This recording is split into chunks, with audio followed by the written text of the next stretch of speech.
From that dragon to this one.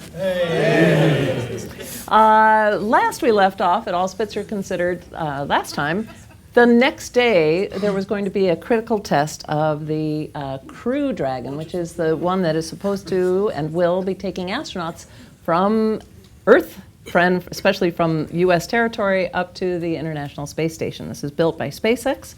And they had a critical test the next day that was intended to ensure that there is a safe escape for the astronauts should there be a problem during launch. So this so-called flight abort test was, in fact, the next day. It was on purpose, and no people were harmed. That's important to say, especially when you watch the footage of what happened.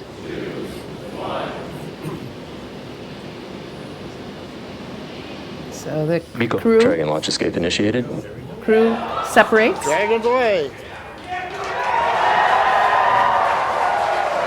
And then And you can hear some really loud cheering in the room.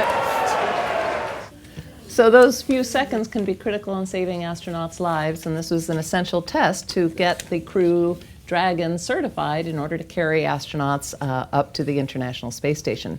The capsule was recovered from the ocean and brought back, and indeed, the next flight of the Crew Dragon is going to carry astronauts.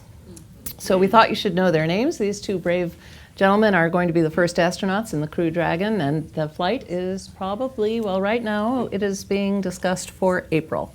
So certainly it'll be in the first half of this year, and finally after 9 years we'll be able to get astronauts from U.S. soil back up to the International Space Station. Capsule was just delivered ahead of schedule to Florida too. So. Yeah, fantastic. Yeah. So there are always so many SpaceX stories. If you were waiting with bated breath after the last show, then you know that it was a very successful test and we're getting ready to send astronauts.